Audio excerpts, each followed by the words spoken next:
The following program was produced by an independent community producer. The opinions expressed do not necessarily reflect those of the ECAT staff or board of directors.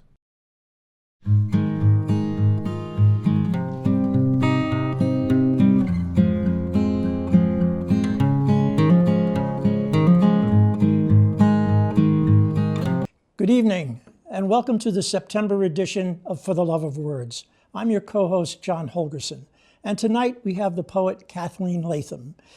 She is a poet and short story writer who grew up in Los Angeles and now lives in Westwood, Mass. A highly commended winner of Britain's prestigious Bridport Prize, she also won the Writer's Digest Short Story Competition, the Web Microfiction Prize for Women Writers, and a Bath Flash Fiction Award. Her poetry manuscript, Running into an X, won second place in Chestnut Review's Chapbook Contest. Twice nominated for Best Small Fictions and a Best of the Net, her poetry has appeared in such places as the Comstock Review, Picayune Poetry, and Tipton Poetry Journal. Her debut collection, The Ones, published by Kelsey Books, was nominated for the Eric Hoffer Book Award. She holds an undergraduate degree in psychology from Occidental College and a master's degree in human development from Harvard University. You can find her online at KathleenLatham.com or on social media at Latham with a pen. Good evening, Kathleen. Welcome. Thank you so much for having me. It's so great to be here. Thank you. I'd like to start by asking what initially brought you to poetry? I kind of feel like I came at poetry a little bit sideways. When I was a kid, I loved the silly poems, Shel Silverstein, Dr. Yes. Seuss. When I was a teenager, I definitely had the soul of a tortured poet. I had a lot of overwrought journal entries. But at that time, maybe song lyrics appealed to me a little more. And then when I got to college, I had always wanted to be a writer, but I also wanted to be a psychologist. So I majored in psych, minored in English. So I never really had any formal training in poetry. The poetry that I was exposed to was, this was the early 80s, so it was like Anne Sexton, Adrienne Rich, Yep. The beat poets, a lot of Shakespeare.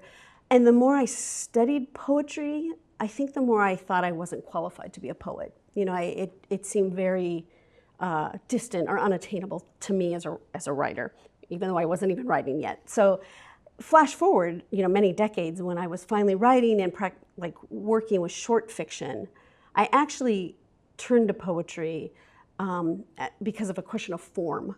For me, writing is a lot about the emotional punch, and there were some topics that poetry just lends itself better to a little bit of an emotional punch. And by then I had discovered narrative poets that I loved, like Billy Collins, Natasha Trethewey,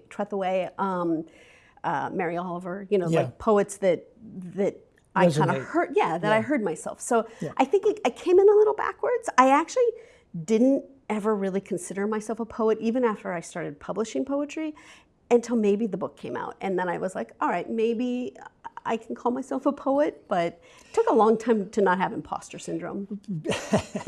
Well, I think that's not an uncommon feeling, because it's one thing for someone else to say you're a poet. Mm-hmm. It's a different animal for the individual to himself or herself to say I'm a poet, because that puts you in a room or a building or an arena with a lot of other people, going all the way back to Homer. Yes. So I can understand the reluctance. I often had shared that myself. In fact, one of the sayings I can think of right now as we're talking is Leonard Cohen, the late Leonard Cohen, said that poetry is a verdict, meaning, and when he was asked to explain that, he said it's meant for others to say that, whether your work is a poetry or not. Oh, I really like that. So I think there's a lot of truth in that. Yeah. But let's talk for just a moment about your short fiction, because you've won a number of different short fiction awards, especially the Writer's Digest Short Story Competition. That's a national competition that is very, very well recognized because of Writer's Digest being a very prestigious magazine. Could you tell us what the theme was for that particular story, and whether or not it's a theme that shows up in your other short fiction? Sure. So I actually started writing with writing a novel. So I've been working on the same iteration, well, multiple iterations of the same novel for decades. And I had never written short fiction. I definitely had not studied much short fiction. And I was having writer's block with my novel. So someone suggested, hey, why don't you try short stories? And I'm very much a procrastinator, so I very much need a deadline. So I decided on a whim to write a story for that contest. So it was the first short story I ever wrote, and then I happened to win, which was mind-blowing. But the topic, as my husband hates for me to say, was about a man in an unhappy marriage. And it was, you know, kind of the flash fiction was just beginning to be a genre. Right. So it was about 1,000, 1,500 words, which is not very many pages. And I kind of did the Anne Lamott thing of like the take this picture and just describe what you see in the frame strategy. Yep. And so it was about a man who wakes up in the middle of the night and his wife is holding him and he knows that's unusual and he needs to move because he has an itch. And it's that struggle of if he moves, will she turn away? And then she eventually does. So my fiction tends to be dark, much darker than my poetry. I think the second short story I ever wrote was about child abuse. I tended, I don't know, I find it easier to write fiction about darker subjects because it's a little more entertaining than happiness. I find happiness harder to write. Well, you mentioned some of the poets who influenced you and turned you toward poetry. Who are some of the fiction writers who have influenced your style? That's a tough one. When I first started writing flash, I'd never read flash, so I didn't know anyone. Now there's so many people I respect, especially in the UK. They have a really vibrant flash fiction. And for those who don't know, flash fiction is basically just short stories that are usually 1,000 words or less. Some journals say they're 500 words or less. You can write, you know, I've had 100-word stories, I've had 50-word stories. I mean, Hemingway made famous the 6-word story. So there's Sarah Hills, is an American who lives in the UK, who everything she writes is brilliant. Jude Higgins, she runs the Bath Flash Fiction Award. Sarah Freely is amazing. There's a lot of very good flash writers. I mean, in terms of fiction, I mean, I'm all over the place. I read a lot of suspense. But Now, the Bath Flash Fiction Award, try not to say that too quickly. Are we talking Bath in England? Or, yes. Okay, yes. because there is a Bath in Maine. Yes, no, it's Bath in England. So how did you get connected to the British sources? Oh, that's a good, do I know?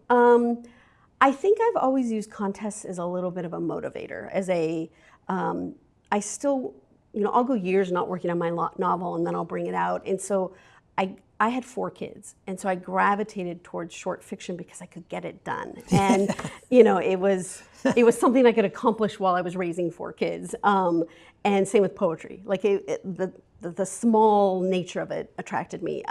I think I just gravitated towards the English ones because they have more contests, they have more publications. Smoke Long Quarterly in the United States you can't get any better. That's, you know, that's goals. But I think that started it. The Bridport, actually, which is probably actually the most prestigious one I've won, that's an international contest. I actually was wanting to enter the novel contest, and at the very last minute, I realized you had to be a citizen of the UK. So I very quickly wrote something and then entered the flash fiction instead. Have you completed your novel? I have, but I'm now on draft, you know, revision 1,000, mostly because it's a little bit political and timely, and so I want to get it right, you know. Okay. Just out of curiosity, do you have a working title for a novel? Yes, the working title now is Unspeakable Acts of Kindness. Oh, okay. So, it used to be Da Vinci's Kiss, but I have trouble spelling it. So well, also there's a Da Vinci's Code. Exactly. As so well. I decided to go the other route. Yeah, so. I don't blame you. Well, we look forward to hearing you read. Is it your intention to read a little bit of your flash fiction as well as your poems tonight? If you'd like, I could. I brought one short piece that's actually shorter than some of my poems. So I think like for people to understand the difference between flash and or microfiction and poetry, it's easiest if you hear it, because it's very obvious. Flash fiction tends to have a narrative arc, so you have a beginning, a middle, and an end. Right. So it's very plot focused, whereas, as you know, poetry is more about imagery and rhythm and the structure of it. So. Well, we look forward to hearing you read. I think the viewing audience this viewing audience does not usually hear fiction, flash fiction or otherwise. So I think it's going to be a very entertaining and interesting evening. Thank you so much for coming. Thank you so much. So today I'll be reading from my book, The Ones.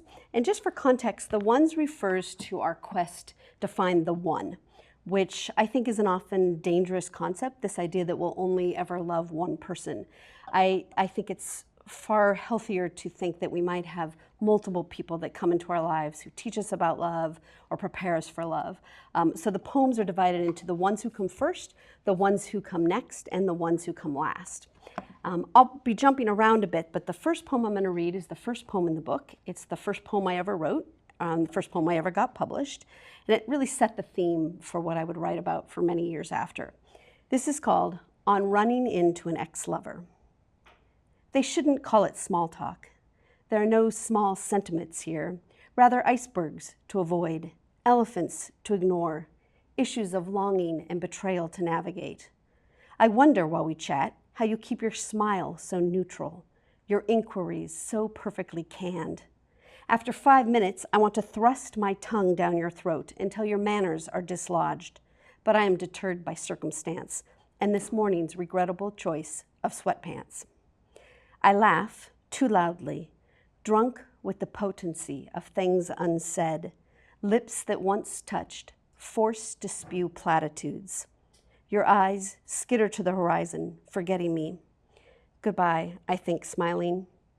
When we part, we leave behind a puddle of pretend. The little words we've spoken sink to the bottom, done in by the weight we've asked them to carry. So people tend to belittle first love when it's not their own, but first loves are often the most formative and first love breakups often the most brutal. So this is a poem written from a male point of view. It is called Enough. There's a moment right before he realizes he doesn't know whose bed he's on or where his left shoe has gone, a tiny cusp of a moment when he thinks he's at the beach and she's beside him and they're lying on a towel holding hands and the waves are crashing, they're crashing, and he's smiling because she still loves him and it's enough. The waves and the sun and the feel of her hand, they're enough. But then he cries, or maybe he laughs, he's not really sure. All he knows is suddenly he's staring at a ceiling he doesn't recognize, and the sound in his head is the incriminating pulse of a morning after. And there's pain behind his eyes, and a stranger beside him, and a different kind of wave comes crashing over him as he watches that moment get washed away, watches it slip between his fingers with a flash of scales and escape. And then he's just awake and hungover, or maybe still drunk. He ignores the girl who isn't her passed out beside him, ignores the warning heave of nausea pushing up his throat. His hand fumbles blindly on the floor until it wraps around the cool, smooth neck of a bottle, something to wash the taste away. He raises it shakily to his lips, even though he already knows it will never be enough. So, as I mentioned, I have 4 kids, and one of my daughters lost her first love in a car accident when she was 22 years old, which was devastating for our family. They'd been together almost 8 years. And I wrote this poem a couple of years after his death. It is written from her perspective and spoken from her perspective, but it was really my attempt to comfort her, if you will. I think it applies to any loss that really breaks you. This is called When Your Mother Suggests Scrapbooking as a Form of Therapy. You might want these, she says, holding up a bouquet of flower stickers, red carnation, purple iris, yellow daffodil, colors so alive they enrage you. What you want is for grief to be peeled from your skin and stuck elsewhere. Erasure, not remembrance, not marker nibs rubbing like styrofoam, scraps of memory glued in place, the pretense of containment. But you don't have words to explain this. You don't have words to explain anything. So you ignore her suggestion and go back to your flip book life, plodding feet, flailing arms, the illusion of progress, until weeks, months, maybe years later, you're standing on a train platform in late December, and the sky is dark and the wind is biting, and you plunge your hand into the pocket of your coat and pull out an unexpected burst of color, those stupid stickers, and you'll picture your mother in her blue robe and pink slippers, secreting those flowers away for just this moment. And you'll wonder how she knew that healing comes in stops and starts, in thickening scars, in being reminded again and again that there is still color, there are still flowers, there is still love. This next poem is called Multiverse, and in case you don't know what a multiverse is, it's this idea that multiple universes exist with all possible outcomes. So this is called Multiverse. If you had stayed, would we argue about your lousy friends, find fault in each other's choices, ride in silence through a thick black night while we imagine lives that waited elsewhere? Or would there be happiness, dancing barefoot in the kitchen, front porch swing kind of happiness? Would every sun rise upon the two of us entangled in white sheets and certainty? In memory, you're tapping out a rhythm on the steering wheel, mid-verse, mid-song. If only I could reach across and make you stop, place my hand over yours and tell you what's coming.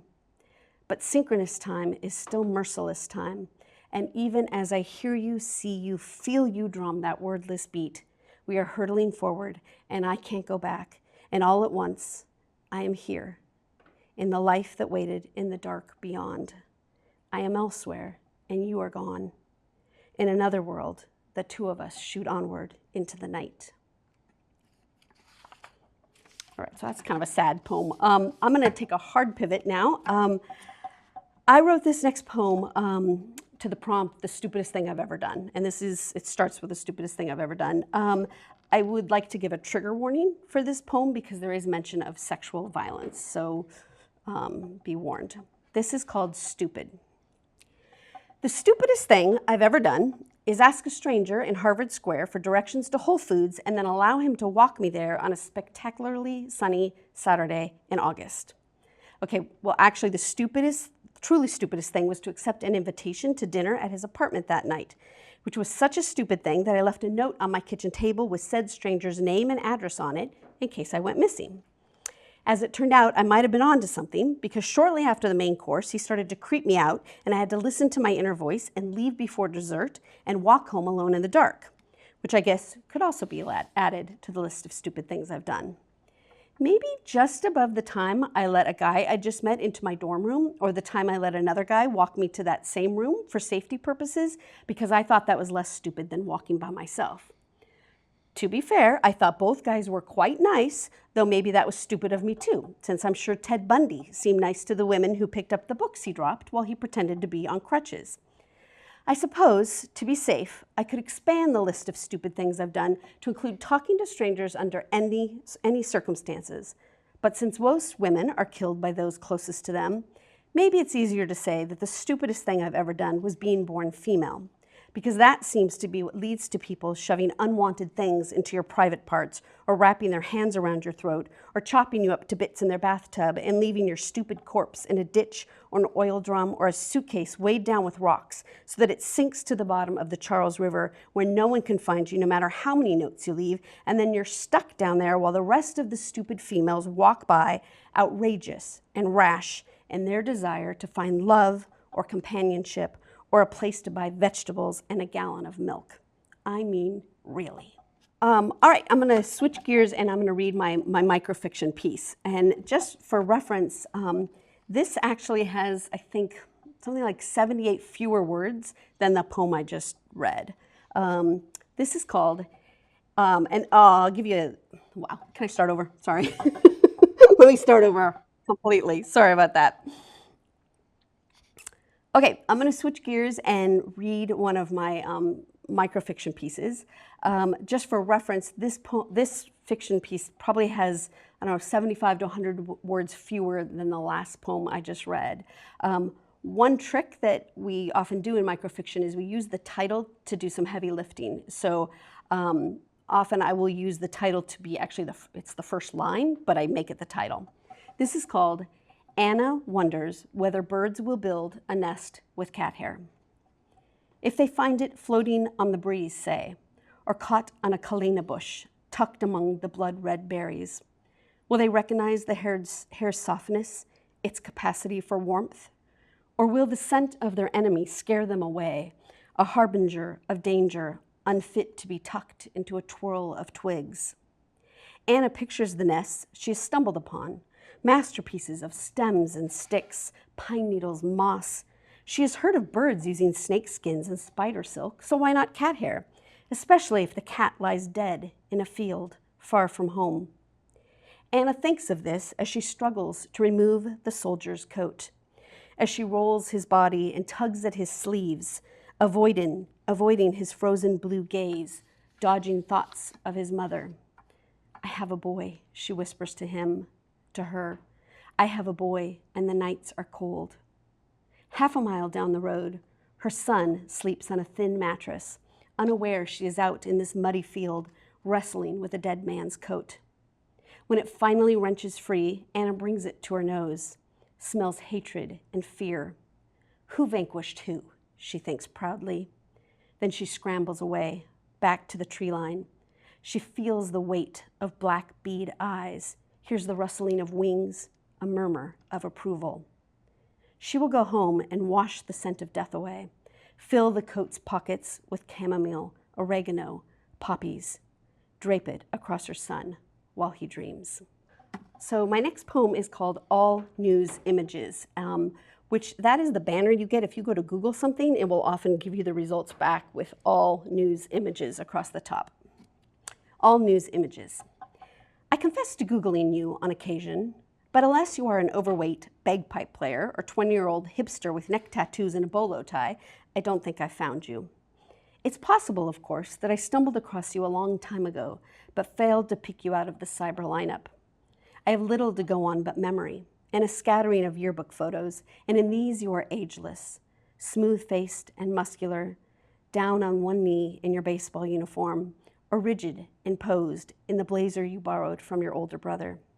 For all I know, you're on my screen right now, staring out at me from the results page, middle-aged and gray, pudgy around the collar, waving your virtual arms. I'm here, invisible in your failure to live up to memory. And what of me?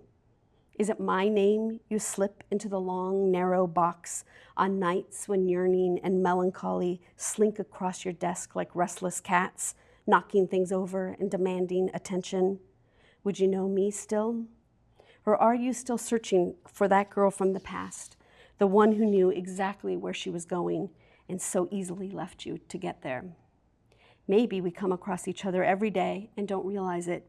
We just keep missing the connection, chasing link after link, seeking a spark of recognition that went out years ago. All right, so this next poem is the first poem I ever wrote for my husband. This is called Cranberry Juice. I should have known you loved me when I got a UTI in a Motel 6 in San Diego and you went out at 3 in the morning to get me cranberry juice. This was before the days of cell phones or GPS, and I imagine you hunched behind the wheel of your old black Honda, eyes magnified by the glasses you wore only in emergencies, peering out the windshield at block after unfamiliar block of darkened windows and empty streets, parked cars crouched in your periphery like lumbering beasts come to water at pools of yellow streetlight, and you on the hunt. In my mind, you are the only one awake, prowling the city with windows down to ocean air and far-off moans of hidden ships. Seabirds who should be sleeping, trumpeting your arrival the moment you stumble upon an all-night gas station, an open convenience store, a mega emporium whose 2 bright aisles make you squint at the onslaught of choices. Cran apple, cran raspberry, cran pomegranate, cran grape. So many choices that you begin to question the ones that brought you there, to that city, on that night, with the girl whose cries tore you from your sleep. The truth is, I don't know how you did it, how you do it still. Like so much else, I've never thought to ask. I only remember you appearing beside me on the dingy bathroom floor, a cup of red in your hand as if you had conjured it, like roses from a hat, silk scarf from a sleeve.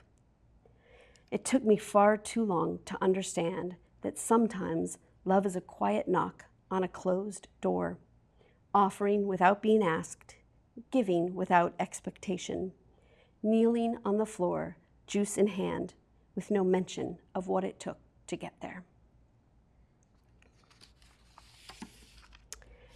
So I have two more poems. The next poem, a few years ago, my nephew and his fiance asked if I would be willing to write a poem and read it at their wedding. And they were like, oh, just something about marriage. So I was like, oh, how hard can that be? Well, spoiler alert, it was quite difficult. I find writing about love or marriage, it's very hard not to be cliche. So I did what most self-respecting poets do, and I put it off to like the week before, and then I finally wrote this poem.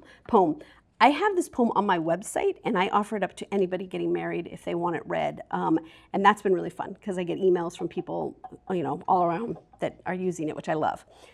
So feel free. This is called Again and Again and Again, a wedding poem. When we are young, we move through a world of strangers and wonder when love will come for us. Wonder if and when and how. Let them find me, we whisper to the sky. Let the right one come. And when love does arrive, finally, miraculously, it arrives like a hurricane, a tidal wave, a sudden, overwhelming storm that sweeps us away from where we started, alone on the shore, and delivers us to horizons barely imagined, together. What a gift it is to be found. What a blessing in this world of billions to link hands and know that you are home. Still, I wish you this. May you carry the memory of searching. May you tuck it in a small, quiet corner of your heart to remind yourself how long you waited for the someone beside you, how cherished they are, how perfect for your heart. May you remember every day something good about each other, something worth fighting for. May you remember what brought you here, to this moment, to this promise to join hands and never let go. Because if falling in love is a hurricane, staying in love requires harnessing the forces of nature. It requires agency, action. Staying in love requires waking every day to say, I choose to see the best in you, even when you are at your worst. I choose to practice kindness and show forgiveness and remember daily how precious you are to me. I choose to stay. If love is water, be the moon that draws the tide. If love is fire, be the wood that feeds it. If love is a dance, be the music that keeps it going. If love is a choice, make it again and again and again until your last breath. Say, I choose you, my love. Today and every day, I choose you. All right, I'd like to finish tonight with one of my personal favorites. It's a really fun poem to read. This was inspired by one of my daughter's friends who would sit at our kitchen table and just worry that he was never going to find love. So it's really for everyone out there who's afraid of the same thing. This is called Advice for Josh on the Last Girl He'll Break Up With. She will talk too much or too little about all the wrong things. She will flirt with your friends, or text you too much, or act as if she's only there because she's doing you a favor. She'll hate Springsteen, or the Red Sox. She won't like your cat. She'll be pretty and nice, but mind-numbingly boring. Or she'll be reckless and scary, but good in bed, like an out-of-control carnival ride, all careening lights and screaming brakes and fun while it lasts until she hurts you, or you hurt her, or you both give up at the same time. Or worse, trust me, worse, she will be brilliant and witty and far better looking than you. She'll love your mom and run marathons. She'll feed the homeless and teach Sunday school and donate half her income to UNICEF and half her hair to Locks of Love. She'll be a supermodel, pediatric brain surgeon. But still, you will lie beside her late at night and wonder what is wrong with you. Wonder why it's not enough. Why she's not enough. And you will stare at your ceiling with the amazing food she has cooked in your stomach, or the carnival ride sex coursing through your veins, and you will numbly follow the changing of the traffic light that shines through your window. Red to green to yellow to red, stop, go slow, stop, go slow, and you'll think about settling. Only you won't call it that, you won't use that word, because she's pretty and kind, or a thundering roller coaster, and you're waiting to see where it takes you. And settling is so arrogant, right? Like, what makes you such a catch? And the light will keep changing, and your doubt will keep growing, and you'll have the inescapable feeling that you're running out of time or asking all the wrong questions. And just when the weight of uncertainty threatens to crush you, I want you to stop. Stop worrying and wondering and analyzing and guessing. Because one day, just around the corner, in your same but different life, I promise you, you will meet the woman who comes next. And in that nearly now, you will lie in your bed watching her sleep, her breath a whisper on your cheek, and your mind will be quiet, and your heart will be full, and the only thing the traffic light outside your window will keep track of is your silent prayer to time. Stop, go slow, wait for her, wait for that. Welcome to For the Love of Words. I'm Priscilla Almquist Olsen, your host, and today it gives me great pleasure to welcome a musician, songwriter, Don, like in Donald, Hammontree.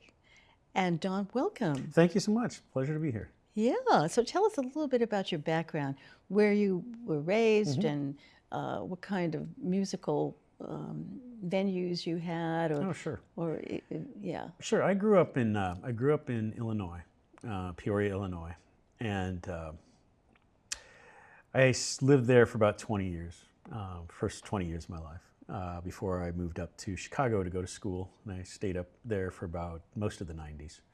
And we'd always had music in the family. I had an uncle who played drums, and I had another uncle who had a band that played sea shanties. Okay, hold that.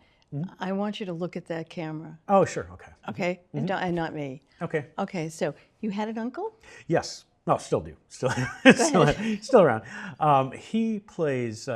He performs sea shanties and Irish music, folk music, and just a really gifted guy. He had in the 60s, he had his own garage band, and they had a song that was My kind of guy. yeah.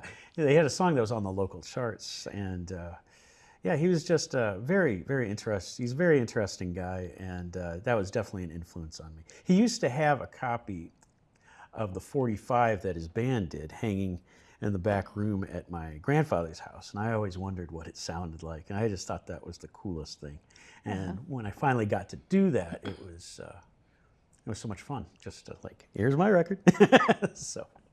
Yeah, well, I grew up with the 60s music. I mean, that was, from Dylan, Joan Baez, the Beatles, you name it. But I have learned to love Aerosmith and, well, of course, Paul Simon was my era, and Joni Mitchell, and, I'm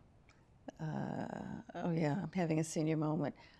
Don't worry, I'm having them too. Really? Yeah. But you have blonde hair. You can't be having senior moments, Don. I'm entering that territory. So you were influenced by your uncle, and then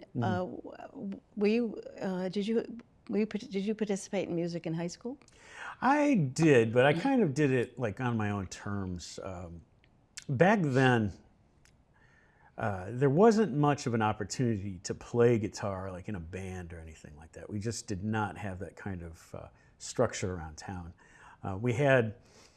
My high school had a jazz band. It was more like a pop band. And there was this guy who was, the guy who played guitar in that was like a child prodigy. He was incredible. And I saw him perform once, and I'm like, that's what I want to do. And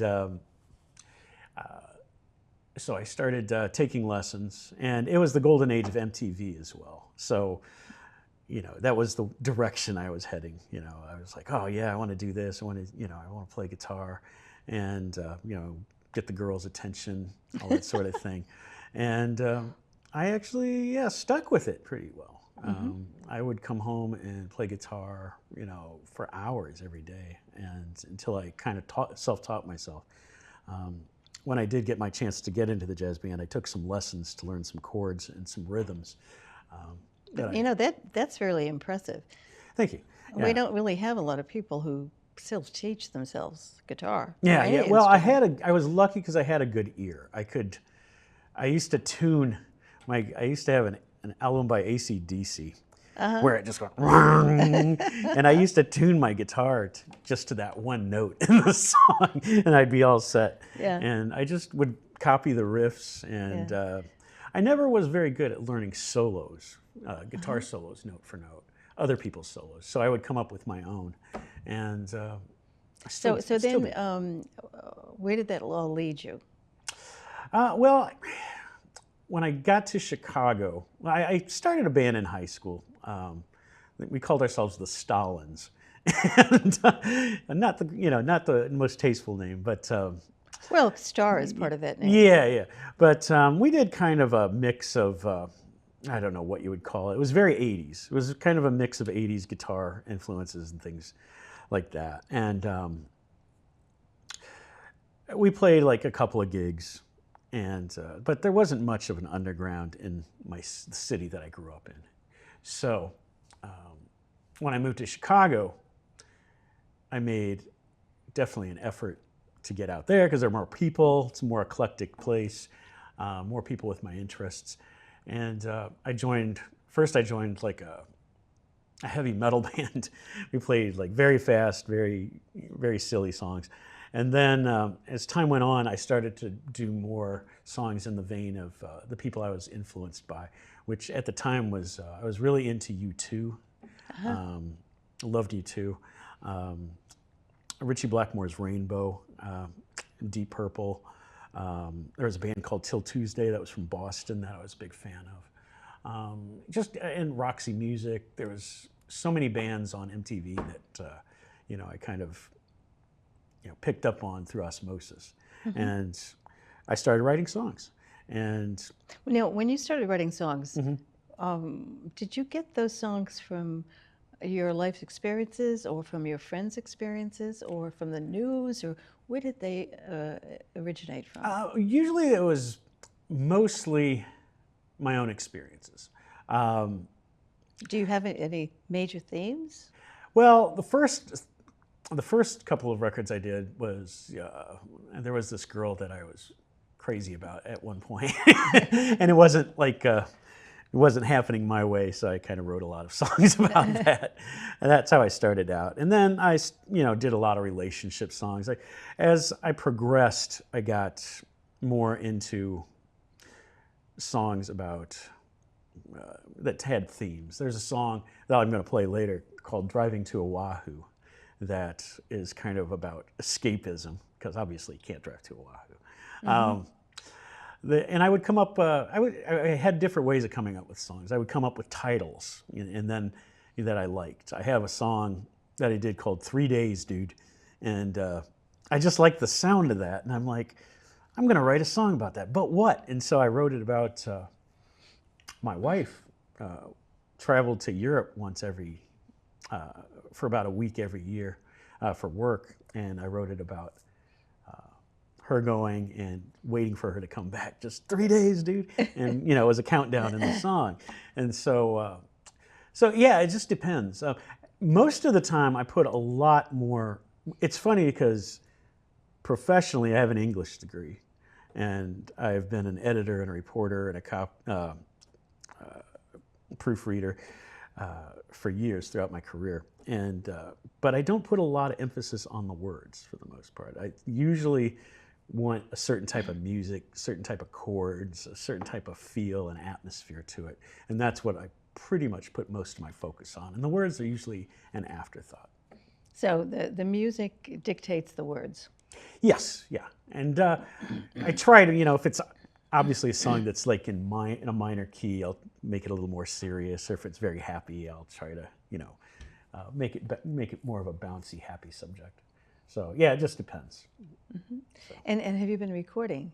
Yes, I have been recording since my first time I ever recorded I was 19, and it was with the band The Stalins. We did 2 cassettes, very on the cheap, because we were kids, basically. And then I was in a band in Chicago, and we recorded 2 albums, and I was the chief songwriter on both of them. I did a bunch of solo records, about 3 solo records, and then I was in a band called Bad Fogelberg. And if you're wondering if there's a connection to Dan Fogelberg, there is. He actually was raised in my neighborhood and went to my high school. No. Yes, this is true. And my mom actually dated his brother, believe it or not, like long time ago. But he is like him and Richard Pryor are like the 2 hometown heroes. So I just thought it'd be a funny name to Bad Fogelberg. Well, what is... yeah. Okay. Tribute, yeah. So what inspires you for the most part? I get inspired by other music. I think you always want to try to emulate, the stuff you hear. You want to make music like that. Bono from U2 said, the great thing about a band, in a band you want to make music that makes everybody just want to like drop everything and quit and join the just run and join the circus. And there is something to that when you're in the studio and putting ideas together, or with a band and you're firing on all cylinders. It's now you said you were the primary songwriter. But did you do some collaboration with your other band members? Yes, I always wanted to do more than what happened. It seemed like we just never did. But there are some instances where they wrote some words or melody.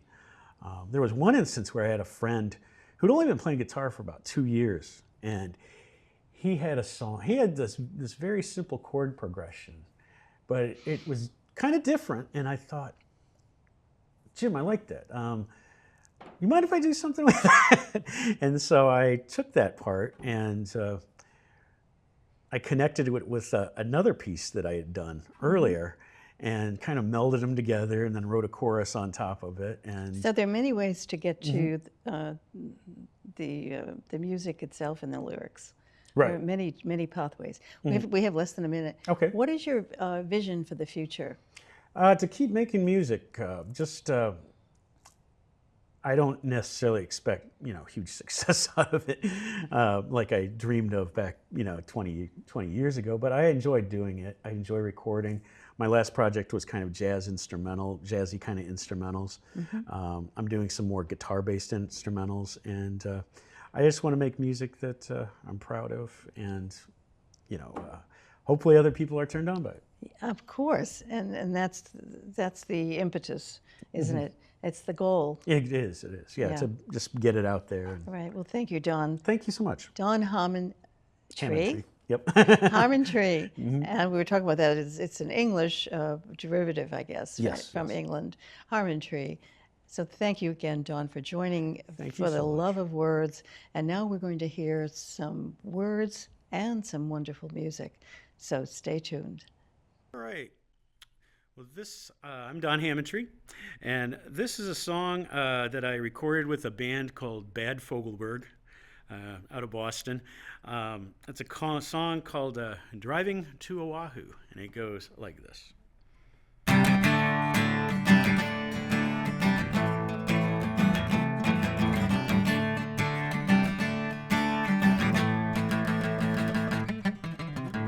We decided to get away when things get out of hand. Jumped in the Chevrolet and we headed toward peaceful land.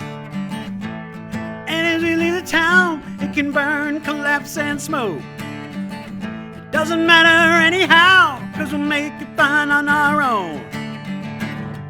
Driving to Oahu, the ultimate escape. Driving to Oahu, the reality breakaway.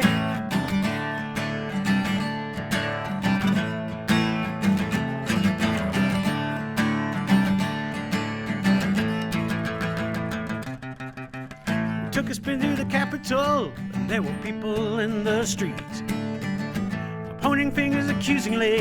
It was a most unpleasant scene. Then all the hell broke loose. There were beatings and there were pummelings. We hit the gas and then we asked, why didn't we see it coming? Driving to Oahu, the ultimate escape. Driving to Oahu, the reality breakaway.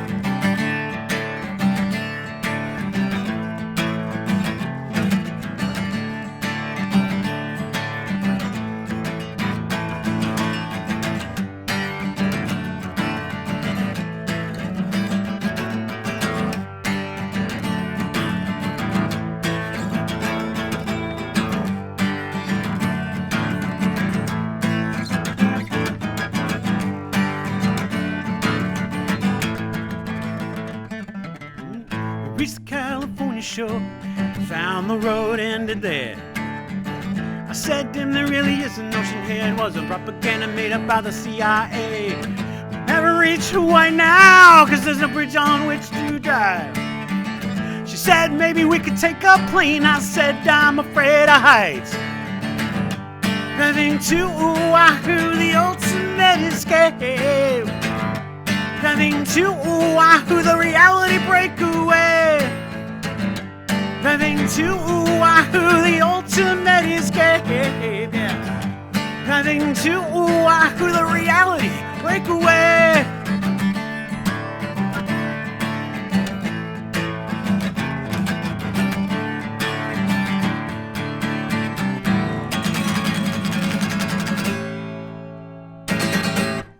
All right, there we go.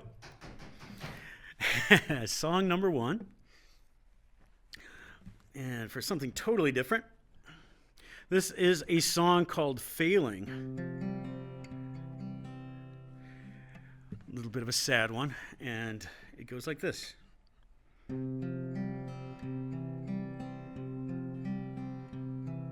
me just check the tuning on that real quick.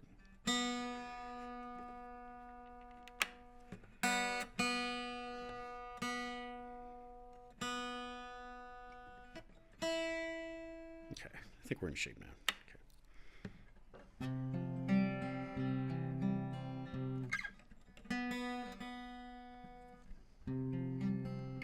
Okay. Okay.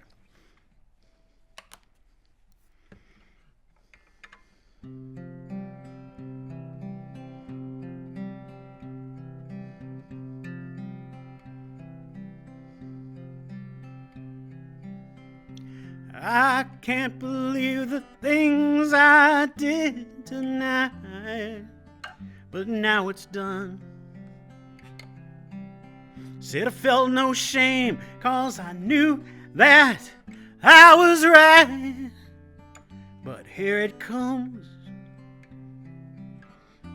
God help me, 'cause I know I'm failing. God help me, 'cause I know I'm failing. God help me, 'cause I know I'm falling down. I was steered into a stormy, restless sea, not afraid to drown. Let the waves, let them crash right over me and drag me down. God help me, 'cause I know I'm failing. God help me, 'cause I know I'm failing. God help me, 'cause I know I'm falling down.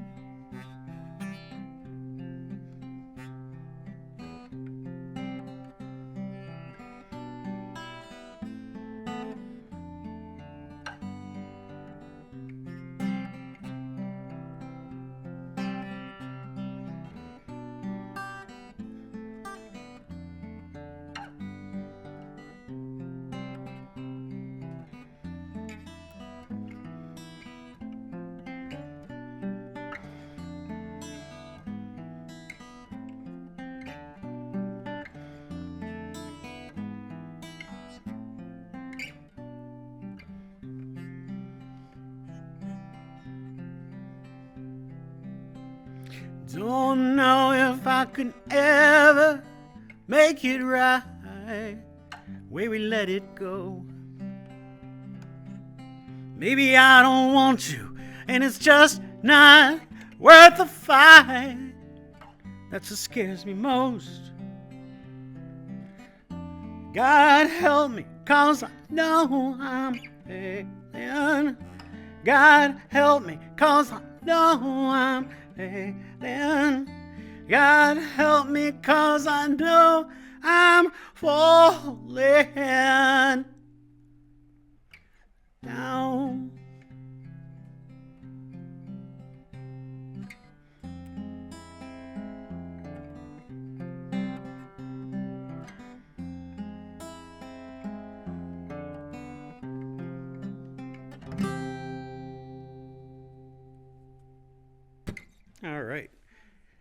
Alrighty, so that is Failing. This next song is called All the Great Adult Film Stars, and it has nothing to do with adult film stars, but it's one of those songs I came up with as a title and said, I'm going to write a song around this. So here it goes. All the Great Adult Film Stars.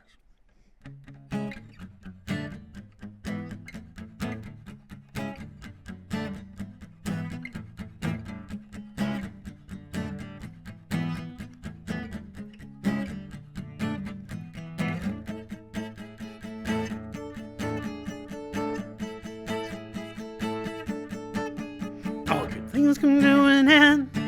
That's what she told me. String of stupid lame cliches is what she sold me. Of the fisher in the sea. Your time is coming to try and give me comfort and leave me nothing.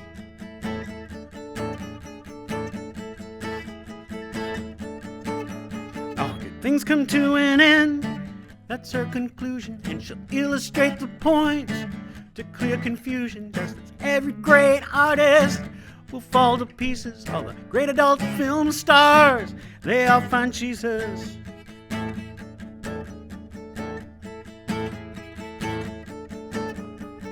Break it gently that you left me so nice, you let me know. Don't sugarcoat it, just let me go.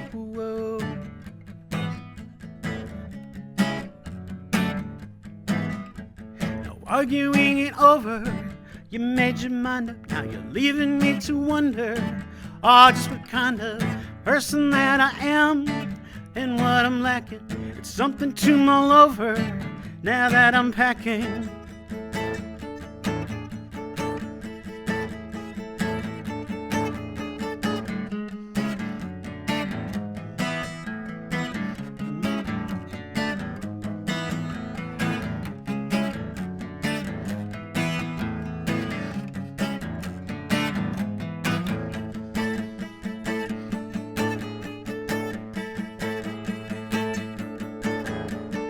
Break it gently that you left me so nice, you let me know.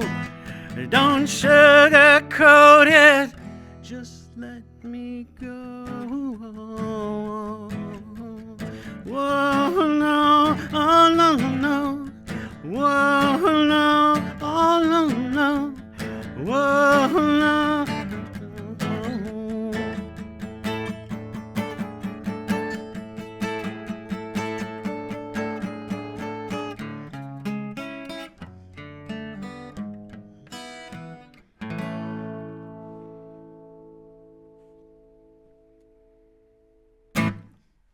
All right.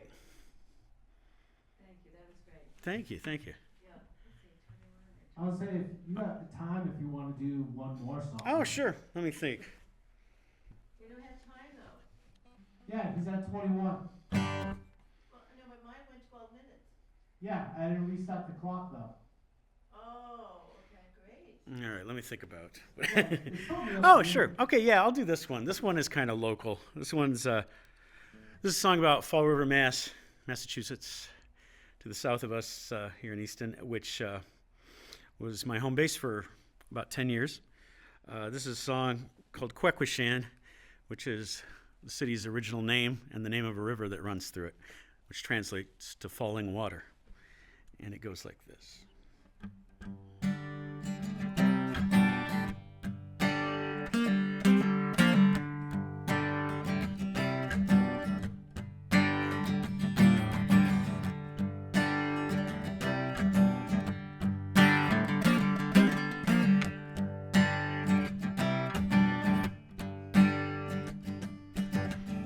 See the spires from the water,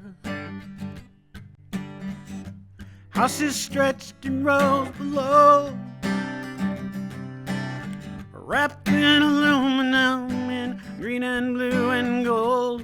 The only scene some of us know that we have no home.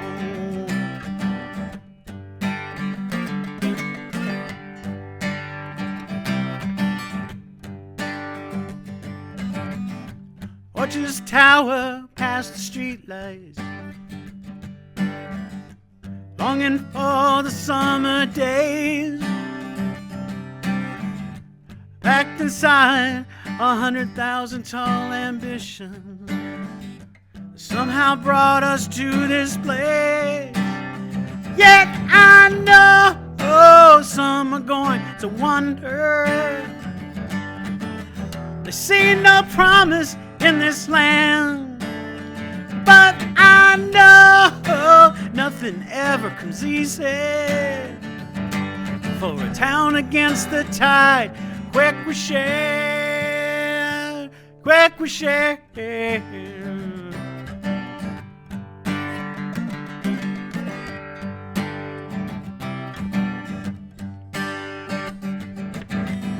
She can be hard and dumb and cynical,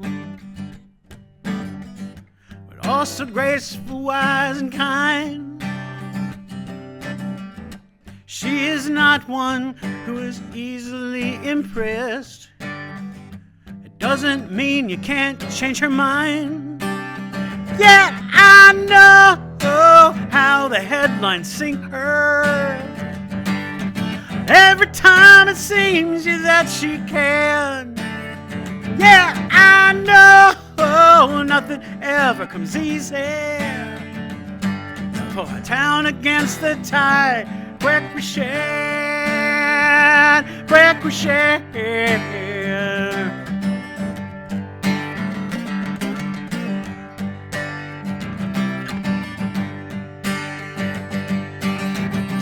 From the hills there is a beauty, and you can taste the ocean breeze.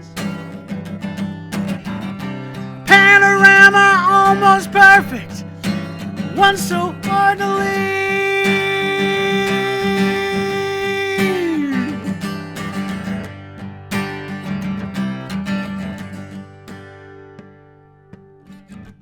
Yes, I'll walk her empty streets tonight. The lights will shine across the bay. There's better places, sure, but somehow I'm content. She moves me in ways I can't explain, yeah.